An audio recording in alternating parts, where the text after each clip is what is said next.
नमस्कार सभी को। मैं आप सभी को अपने चैनल मेडिकल वे पर स्वागत करता हूं। कृपया वीडियो को लास्ट तक देखें। इसमें आपको ब्लड के ट्रांसफ्यूजन के बारे में अच्छे से बताया गया है।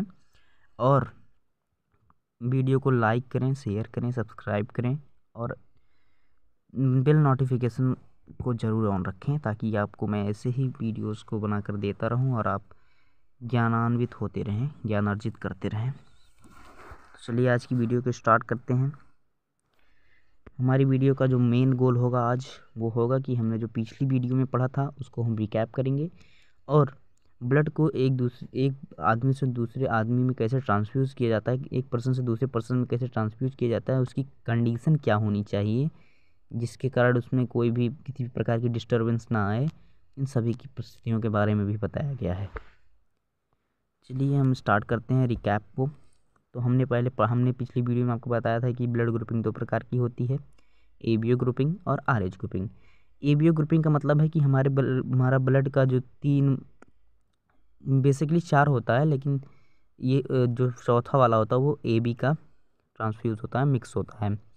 यानी ब्लड सेल पे दोनों प्रकार के एंटीजन पाए जाते हैं, ए और बी दोनों। और आरएच ग्रुपिंग एक कॉम्प्लेक्स एंटीजन होता है जो रेसिस में पाया जाता है, उसके प्रेजेंस में हम पॉजिटिव नेगेटिव देखते हैं। चलिए पढ़ते हैं एबीओ ग्रुप को। एबीओ इसमें लिखा है कि it is classified on the basis of present of antigen on the surface of the blood cell. यानी इसका मतलब है कि इसका जो मेन प्रिंसिपल है क्लासिफिकेशन का वो ये होता है कि एबीओ ग्रुप का कि उसके जो रेड ब्लड सेल्स हैं उसकी जो सरफेस है उस पर कौन कौन से एंटीजन्स पाए जा रहे हैं। वो एंटीजन्स होते हैं ए एंटीजन, बी एंटीजन और जिस ब्लड सेल पे यानी जिन ब्लड ग्रुप के लाल रक्त कणिकाओं में कोई भी एंटीजन नहीं पाया जाता, चाहे वो ए हो चाहे वो बी हो, उसे हम ओ एंटीजन कहते हैं। और अगर किसी भी ब्लड के लाल रक्त कणिकाओं पे ए एंटीजन पाया जाता है तो वो ए ग्रुप होगा। किसी भी ब्लड के एंटीजन पे ब्लड के सेल्स के सरफेस पे बी एंटीजन पाया जाता है वो बी ग्रुप होगा। और ये जो एंटीजन्स होते हैं ये एक कॉम्प्लेक्स प्रोटीन्स होती हैं। ब्लड के साथ साथ प्लाज्मा भी होता है, मैंने आपको पिछली वीडियो में बताया ही था। तो ये जो प्लाज्मा होता है इसका मेन कारण होता है जो ये ट्रांसफ्यूजन के लिए सभी ब्लड्स को नहीं लेता। आपने सुना होगा कि हम सिर्फ ए ब्लड ग्रुप के आदमी में अगर कोई भी ट्रॉमा हो जाता है या कोई भी एक्सीडेंट हो जाता है तो अगर उसमें ब्लड की जो कैपेसिटी होती है यानी जो ब्लड की जो मात्रा की मांग होती है वो हम किसी भी ब्लड ग्रुप के आदमी की ब्लड को नहीं लगा सकते। हम सिर्फ ए ब्लड ग्रुप के आदमी के ब्लड को उसमें ट्रांसफ्यूज कर सकते हैं और ओ ब्लड ग्रुप के आदमी को ट्रांसफ्यूज कर सकते हैं। तो ये जो इंडिकेशन है यानी ये जो सेपरेशन है ये किसके कारण हुआ है? ये जो सेपरेशन है ये सिर्फ प्लाज्मा के कारण हुआ है, क्योंकि हमारे प्लाज्मा में अगर जैसे मान लीजिए मेरे अंदर बी पॉजिटिव का वो है ब्लड ग्रुप है, यानी हमारे जो रक्त के लाल रक्त कणिकाओं का जो सरफेस सतह है उस पर क्या होगा कि मेरे वो बी एंटीजन प्रेजेंट होगा और रेसिस मंकी का वो जो आरएच ग्रुप है, ग्रुप फैक्टर है, वो प्रेजेंट है मेरे ब्लड में।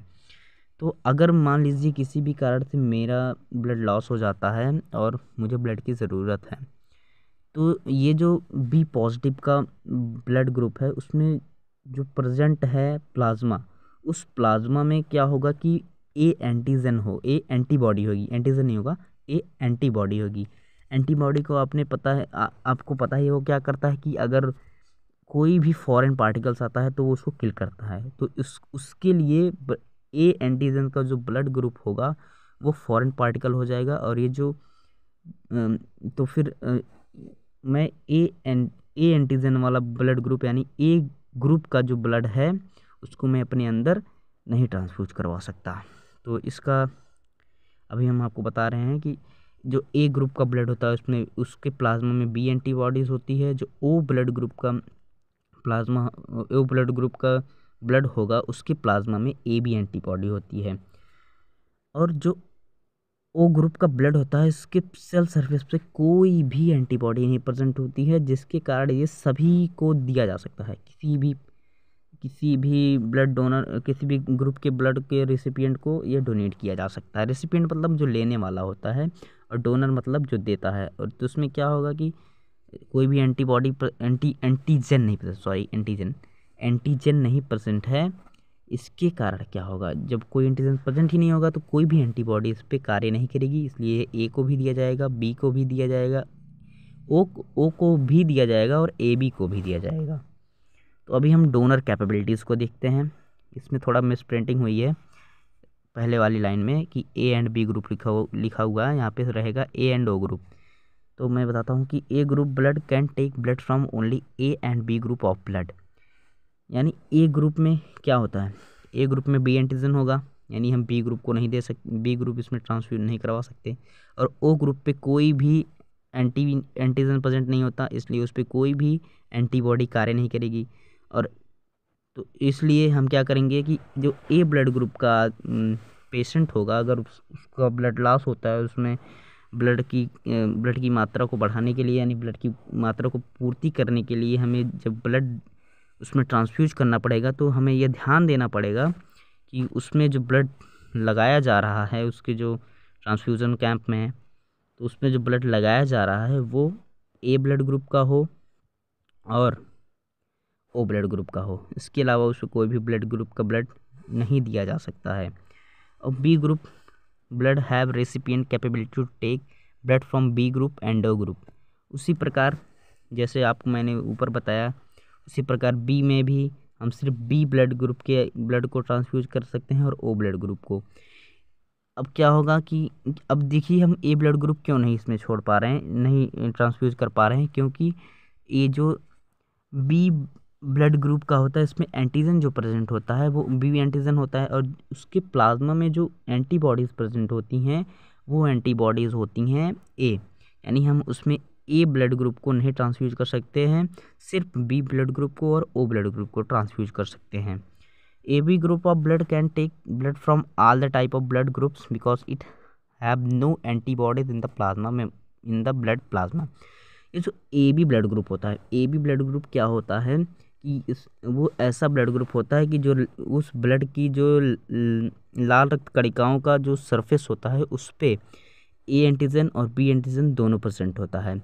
तो इसमें क्या होगा कि इसमें एंटीबॉडीज़ जो होती हैं वो ज़ीरो होती हैं, इसमें कोई भी एंटीबॉडी प्लाज्मा में प्रेजेंट नहीं होती हैं, इसलिए वो ए से भी अपना ब्लड ले सकता है, बी से भी अपना ब्लड ले सकता है और ओ से भी अपना ब्लड ले सकता है, और ए बी से तो लेगा ही। तो इसलिए इसको हम कहते हैं यूनिवर्सल रेसिपिएंट, यानी ये सभी से ले रहा है, सभी ब्लड ग्रुप से ये ब्लड ले रहा है। क्यों ले रहा है? क्योंकि उस पर कोई एंटीबॉडीज़ प्रेजेंट नहीं है, सिर्फ एंटीजन ए भी प्रेजेंट होता है, और ए बी एंटीजन ए में भी प्रेजेंट है, बी में भी प्रेजेंट है, ओ में तो कोई एंटीजन होता नहीं है। तो अब हम देखेंगे ओ ग्रुप। ओ ग्रुप दे तो सबको सकता है, ए को भी दे रहा है, आप देख रहे हैं, बी को भी दे रहा है, ए बी को भी दे रहा है, लेकिन और ओ को तो देगा ही, क्योंकि सेम ब्लड ट्रांसफ्यूज सेम, क्योंकि एक समान ब्लड ग्रुप को हम ट्रांसफ्यूज कर सकते हैं। तो अब देखिए क्या होगा कि ये दे तो सबको रहा है, लेकिन ले सिर्फ एक ओ से ले सकता है, यानी जो सबको देगा वो क्या होगा, यूनिवर्सल डोनर, वो सबको दे रहा है। आगे मैंने आपको समझने के लिए वो बना दिया है, आगे मैंने समझने के लिए एक टेबल भी बना दी है, तो समझ लीजिएगा। अगर आपको ये टेबल अच्छे से तैयार हो जाती है, आप इस टेबल को अच्छे से देख लेते हैं और अच्छे से तैयार कर लेते हैं, इंटर रिलेट कर लेते हैं, एक दूसरे को अच्छे से दिमाग में बैठा लेंगे, तो आपके पेपर में 5 नंबर कहीं नहीं गए हुए हैं। आपके पेपर में ऐसे क्वेश्चंस आते हैं, ब्लड ग्रुप से क्वेश्चन ज़्यादा आते हैं, वैसे आते तो हैं सभी से, ब्लड ग्रुप से इसलिए कॉमन क्वेश्चन आते हैं, ज़्यादा कुछ डिफ़िकल्ट क्वेश्चन नहीं आएंगे, थोड़ा प्रैक्टिकल क्वेश्चन पूछ लेगा। लेकिन अगर आपको ये टेबल तैयार है, आपको ब्लड ग्रुप और एंटीबॉडी के बीच में रिलेशन पता है, एंटीबॉडीज़ और एंटीजन के बीच में रिलेशन पता है, डोनर के बीच में रिलेशन पता है, तो आप इस ऐसे संबंधित किसी भी क्वेश्चन को अच्छा आसानी से टैकल कर लेंगे, ये आशा है मेरी। मुझे लगता है कि मैंने आपको आज इतना अच्छा तो ज़रूर ही समझाया होगा। अभी हम पढ़ते हैं RH ग्रुप। आपने सुना होगा कि आपका जैसे मान लीजिए ब्लड ए है, ए ग्रुप का है, बी ग्रुप का है और ए बी ग्रुप का, ओ बी ग्रुप का है। तो जब आप कहीं भी किसी भी डायग्नोस्टिक में आप जब टेस्ट करवाने जाते हो, तो आपके जो ब्लड ग्रुप का जो रीज़न होता है आपकी रिपोर्ट में, उसमें देखिए कहीं कहीं लिखा रहता है A negative, B negative, O negative, A B negative. इसका मतलब ये नहीं होता, मतलब निगेटिव भी होता है पॉजिटिव भी होता है। अब ऐसा मतलब थोड़ी ना है कि हमेशा निगेटिव ही होगा, पॉजिटिव भी होता है भाई। अभी क्या होगा कि देखिए सुनिए आप, बहुत लोग समझते हैं ए बी निगेटिव है, तो कुछ लोग के माइंड में ये वो बन जाता है, सस्पेंस बन जाता है कि निगेटिव है मतलब मेरी थॉट्स हमेशा निगेटिव ही रहेंगी, मैं कभी पॉजिटिव नहीं हो सकता। नहीं, ऐसा कुछ नहीं है भाई। ये बायोलॉजी वो तो वो मिथ्य है, वो भ्रम है जो आपके दिमाग में आ रहा है। ये बायोलॉजिकल टर्म में होता है, इसमें रिपोर्ट में आपकी कोई माइंड सेट है या माइंड कैपेबिलिटीज़ को नहीं बताता है। आप जानते हो जब ट्रांसफ्यूज़न किया जाता है तो माइनस और पॉजिटिव ये दोनों को भी याद में रखा जाता है। अगर आप ए माइनस की ए ए ग्रुप है, मान लीजिए जिसको चाहिए वो भी ए ग्रुप का है और जो देने वाला है वो भी ए ग्रुप का है, लेकिन दोनों के बीच में जो प्लस और माइनस का ये जो वो होता है, ये जो गैप होगा यानी ये जो डिसिमिलरिटीज़ होंगी, उसमें क्या होगा, हम ऐसे भी ब्लड्स को ट्रांसफ्यूज नहीं कर सकते हैं, क्योंकि ये क्या होगा, धीरे धीरे ये जो पॉजिटिव ब्लड वाला होगा या मान लीजिए जिसको देना है वो निगेटिव का है और जो देगा वो पॉजिटिव का है, तो ये जो निगेटिव वाला होगा उसकी मात्रा ज़्यादा होगी, क्योंकि आप डोनर से ज़्यादा ब्लड तो निकाल नहीं रहे हो, थोड़ा सा ही ब्लड निकाल रहे हो। तो क्या होगा कि ये जो रेसिपिएंट है, जो लेने वाला है, उसके शरीर में जो माइनस निगेटिव का जो ब्लड ग्रुप प्रेजेंट हुआ है वो एंटीबॉडीज़ बनाना स्टार्ट कर देंगी इसके खिलाफ। एक बार हो गया, लेकिन जब दोबारा हम वो उसी कंडीशन में फिर से ब्लड ट्रांसफ्यूज़ करेंगे उसमें पॉजिटिव ब्लड का, तो वो ब्लड ट्रांसफ्यूज़ नहीं होगा। वो जो एंटीबॉडीज़ बनी रहेंगी पॉजिटिव के खिलाफ वो पूरे ब्लड को नष्ट कर देंगी, जिससे उसकी डेथ भी हो सकती है। तो प्लस माइनस का भी ध्यान रखना पड़ता है। तो अभी हम देखते हैं ये प्लस माइनस आता कहाँ से है। तो ये जो प्लस माइनस का जो खेल है, ये पूरा का पूरा एक कॉम्प्लेक्स एंटीजन होता है जिसकी रिजम्बलेंस पाई गई है एक रीसस मंकी के एंटीजन में। इसे हम कहते हैं RH एंटीजन। जिन ब्लड ग्रुप में RH एंटीजन प्रेजेंट होता है उन्हें पॉजिटिव ब्लड ग्रुप कह देते हैं हम लोग, यानी टेस्ट बोलता है भाई, हम लोग थोड़े ना निकाल सकते हैं, टेस्ट बोलेगा। और फिर जिनमें ये एंटीजन एब्सेंस होता है उसे हम निगेटिव ब्लड ग्रुप बोल देते हैं। तो मुझे आशा है कि आप सभी को इस वीडियो पसंद आया होगा। कैसा लगा कमेंट में ज़रूर बताइएगा ताकि मैं जो कुछ भी कमी है मैं उसको सुधार सकूं और अपना आप सबकी और अच्छे से इंटर रिलेट कर सकूं, अच्छे से ज्ञान दे कुछ जानकारियां दे सकूं। ज्ञान तो मुझे खुद लेना है, आपको कहाँ से दूंगा लेकिन मैं चाहता हूं कि मेरे साथ साथ आप लोग भी जानकारियां लेते रहें, क्योंकि साथ बढ़ेगा इंडिया तभी तो आगे बढ़ेगा इंडिया। चैनल को सब्सक्राइब करें, लाइक शेयर और कमेंट करना ना भूलें, बेल नोटिफिकेशन